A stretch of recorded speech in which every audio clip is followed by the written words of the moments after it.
7. The amnesiac assassin with a heart of gold. He's the guy who turns haircuts into a life-altering experience. For now, the favorite barber is on a mission to reach Stan in Scissor 7. It's like a memory restoration package deal with the side of questionable life choices. His partner in crime, Thy Bo, the blue-feathered chicken, manages the hair salon where Seven's killer career takes flight. Clients stroll in for a haircut and a hit, a combo you won't find on any regular menu. Seven's assassinations. Let's just say they're more like close shave moments. You know you're in trouble when the person you're supposed to eliminate ends up with a stylish new hairdo instead. It's like his weapon of choice is a pair of scissors that only know how to give killer makeovers. Sorry, wrong target has become Seven's catchphrase. If he keeps this up, Stan might become the world's leading destination for fresh haircuts, not memories. 7. A young boy who has lost his memory contemplates dark thoughts of becoming a killer. In his imagination, he envisions receiving a paper with his victim's picture and armed with his best and only possession, scissors. He descends upon his target.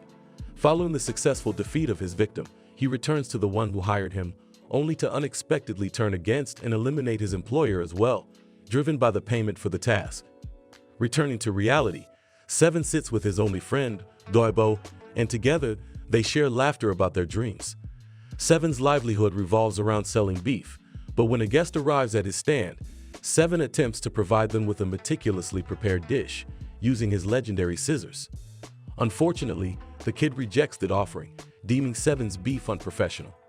In response, an angered Doibo intervenes and chases the dissatisfied customer away.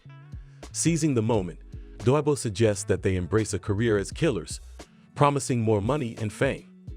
Initially hesitant, Seven recalls Doibo expressing similar sentiments before they started selling beef. Eventually, Doibo convinces Seven, explaining that the money earned from being hired assassins could fund their dream of traveling to Stan, where a memory recovery robot resides. Reluctantly, Seven agrees to undergo training as a killer. They head to a bar where Doibo imparts professional killing lessons, distinguishing between government-backed professional killers with extensive records and private killers with individual skills. Recognizing the need for a cover-up career, Doibo reveals that he has acquired a hair salon for Seven to use as a front. The training begins with secret infiltration using a special egg called the Gamba egg, allowing shape-shifting. The next phase focuses on killing efficiently with one strike, demonstrated by using a chopstick to pierce the egg in soup. Lastly, Seven learns the art of fleeing the crime scene, guided by Doibo, who introduces an animal called Xiaofui to illustrate the importance of swift escape. The fourth and final part of the training is ruthless. A killer must possess no mercy. To practice this, Seven cuts 7 times with a knife. However, he cannot harm animals like cats, fish, or even worms during practice. Seven eventually graduates and receives a certificate. However, Doibo requests Steven to take on his first mission. Seven is shown a wedding hall and tasked with cutting the bride's hair. Disguised as a beef dish, Seven sits on a guest plate. As the moderator takes the guest through the couple's memories, Seven stands up for his mission. Distracted, Seven cuts the groom's picture instead of the bride's, alerting the guests. In the chaos, he escapes while Doibo flees before Seven arrives, parting ways. On his journey, Seven encounters a robot, thinking it's from Stan. He asks about recovering memories, but the robot attacks him, programmed to target those against Stan. Dodging the attack, Seven questions the robot, discovering the token he possesses marks him as an enemy of Stan. Before it explodes, a lady arrives to destroy the robot. She identifies Seven as part of the killer's league, threatening him. Fortunately, Xiaofui intervenes, dragging Seven away just in time. Returning to Doibo, Seven inquires about meeting the people of the killer's league. Doibo explains that it's impossible to find them. Instead, they find individuals they consider suitable. When a killer reaches the top 100, the league seeks them out. Seven requests Doibo to be his manager as he begins his killer career, and Doibo rents a room for their salon. The day after they opened their shop, they decided to promote their business to the first customer who walked in. However, the lady responded with a hiss, expressing her displeasure. She was the chief of cats and had issues with Mad Bark, the chief of dogs. She referred to her subordinates, seeking advice on how to deal with Mad Bark.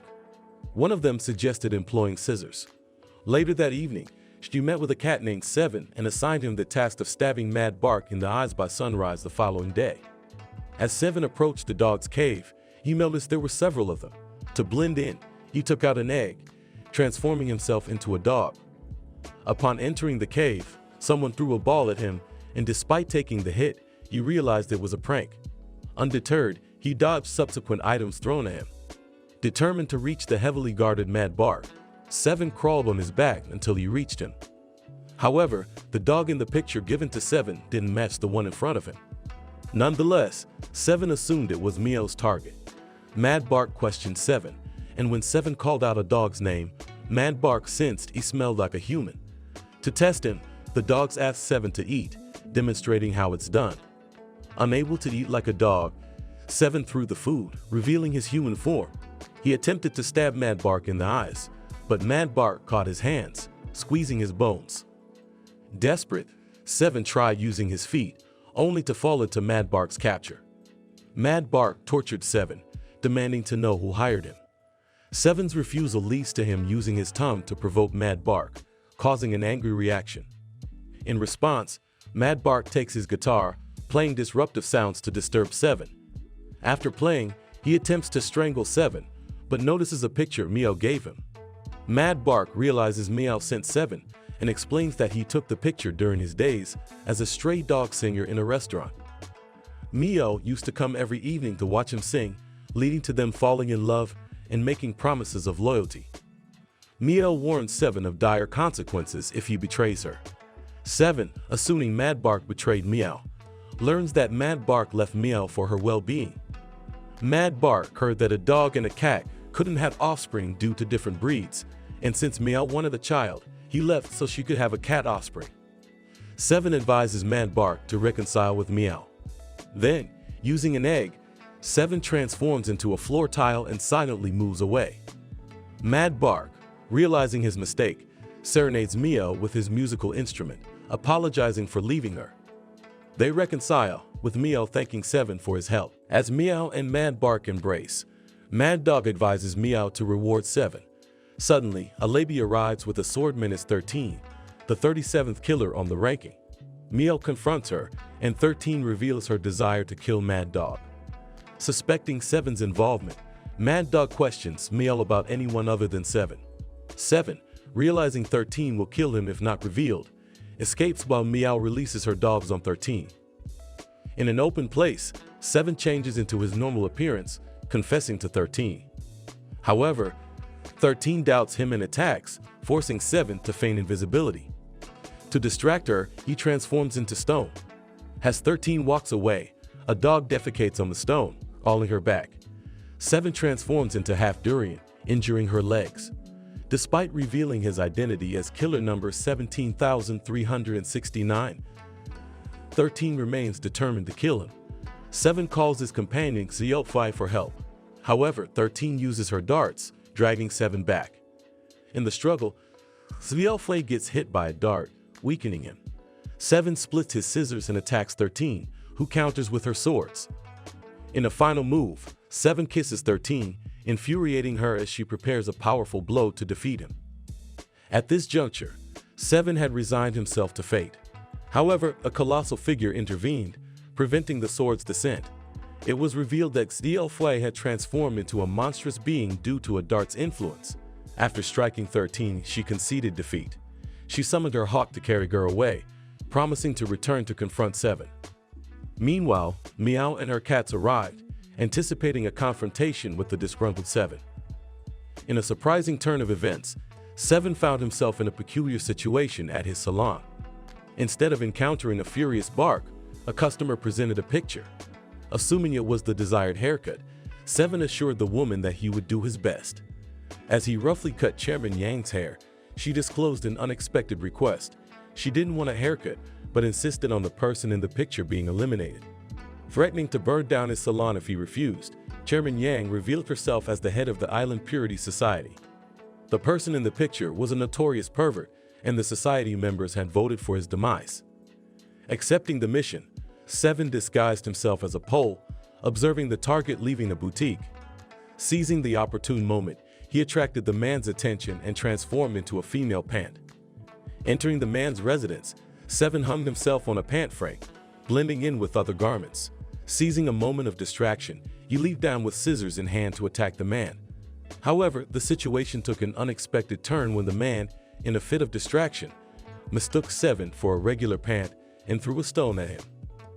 In his attempt to recover the precious pant, the man decided to try it on himself, much to Seven's horror. Simultaneously, Chairman Yang, accompanied by 2 members of the Purity Society, made a timely entrance. The shorts were quickly put on by the man as the door was opened. Yang insisted that she would set fire to the man's house, but he pleaded with her, explaining that he neither stole nor took used pants. Instead, he purchased female underwear because he enjoyed both seeing and wearing them. He emphasized that it wasn't a crime. Despite his pleas, Yang threw fire into its house, prompting Seven to stand up from his hideout. He swiftly threw his scissors to stop the fire and removed the cat from Yang's head. Seven then shared his perspective, stating that people have different preferences and obsessions, likening the man's love for collecting pants to others collecting teddies or ties. He argued that having a collection of pants didn't make the man a criminal. Unmoved, Yang refused to engage in further discussion and insisted on burning down the home. In response, Seven refused, prompting Yang to send one of the ladies with her to hypnotize Seven, while the other attacked him. Seven eventually overpowers the 2 ladies and begins engaging with Yang.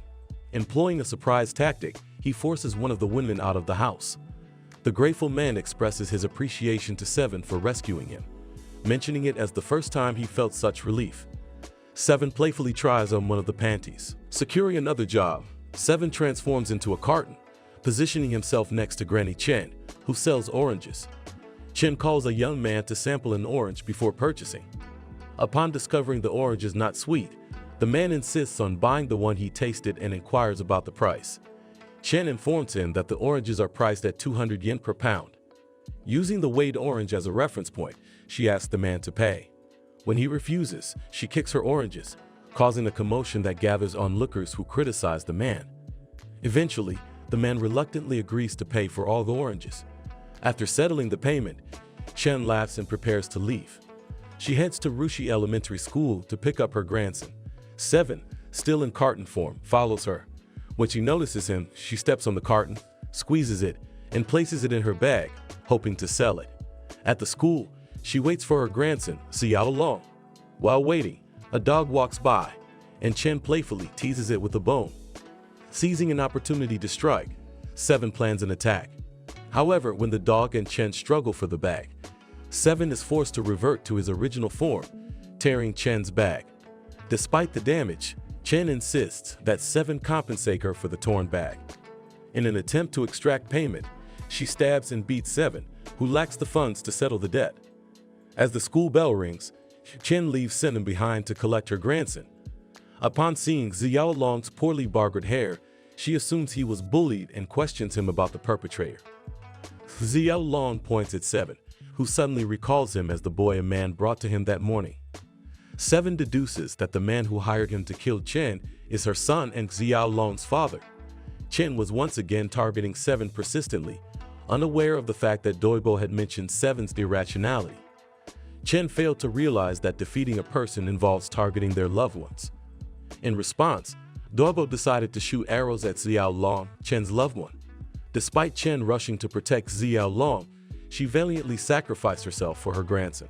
However, Seven intervened, sending his scissors to break the arrows and saving Xiao Long's life. Back at home, Chen's son, shocked to see his mother alive, signed for her accident insurance. Chen complained about Seven's actions, leading to the realization that Seven's next mission was to assassinate a young girl. The girl proposed a unique deal to Seven. She had a death bucket list and promised to release herself for assassination if he helped her fulfill it. Their adventures included witnessing a man running naked, injecting a nurse in a hospital prank, and riding on a lion in a zoo. They also encountered mishaps like accidentally hitting Seven while trying to beat a scumbag and running away from paying for an expensive meal at a museum. The girl's bucket list continued with skydiving, where Seven, initially reluctant, eventually obliged using his unique abilities. As they progressed, the girl removed her wig, revealing she had cancer and had hired Seven to assassinate her as an alternative to dying in a hospital bed. However, 7 had a change of heart and promised to use the fee to get her medical help. Due to financial constraints, 7 and Doibo found themselves selling coconuts on an island. Uncle Chen, a coast guard, sought 7's help to eliminate a threatening captain. Despite initial reluctance, 7 agreed, leading to a confrontation with Captain Jack. Eventually, 7's wit and agility forced Captain Jack to leave the island, sparing 7's life. Later, 7 took a job from a wife to assassinate her unfaithful husband. Disguising himself as a coconut, 7 observed the husband with a lady and a bodyguard. Unfortunately, 7's cover was blown, leading to a fight with the bodyguard, Hidakun. The encounter ended with a promise of revenge from another character named 13, setting the stage for future conflicts. They sit down together. Curious, 7 inquires why Dakun chose to become a bodyguard. Dakun, in response, expresses his love for protecting people and believes it to be the noblest profession, shielding everyone from danger. Turning the question around, Dakun asks 7 why he opted for the seemingly grim profession of killing. 7, uncertain of his choice, acknowledges that his motivation is purely financial. While hanging on 7's body, they spot a missile heading towards the island. In a panic, 7 flees, but Dakun, claiming to be the island's guardian, sacrifices himself to save everyone. The missile is revealed to be from the Stanians, technologically skilled people from Stan. The Prince of Stan, utilizing his advanced technology, attacks 7, prompting Xiao Fei to intervene. As the story unfolds, it becomes apparent that the world is divided into 3 factions: the Xuanwu people who believe in Kung Fu, the Stanians who rely on technology, and the normal ones caught in the middle. Doibo advises 7 not to face the prince, emphasizing the impending collapse of the island when the energy rock is retrieved. Hidakun, however, gives 7 his life savings and hires him to kill the prince. Miel attempts to fight the prince, but loses her nails to the scissors. Mad Bark, Miel's lover, joins the fray, using his guitar to disrupt the prince, but ultimately fails. A girl with cancer, possessing superpowers, tries to captivate the prince with a kiss, but technology proves stronger as she is caged by him. Jeremiah Yang from the Purity Association fails to defeat the prince, and 7, despite refusing advice, decides to confront the formidable foe. Doibo shares his past with 7, revealing how he was forced into becoming a killer to repay a debt. He bequeaths 7 a sword and narrates his struggles with his own past. 7 and 13 attempt to fight the prince together, using a technique learned from Hidakun. However, the prince freezes time on 13, forcing 7 to use his scissors to stab them both. The prince, with a replaced heart, survives, while 7 succumbs. In a surprising turn, 7 regains his memory, realizing he was once the strongest and most respected man at Xuanwu. He had disobeyed his leaders by saving 13, leading to a bounty on his head. The very 13 he saved eventually stabs him to death before he washes ashore on the island. Recovering his strength, 7 uses the pieces of the sword given by Doibo to defeat the prince before collapsing. 13, shocked by the turn of events, is instructed by her master to retrieve 7's sword and kill him later.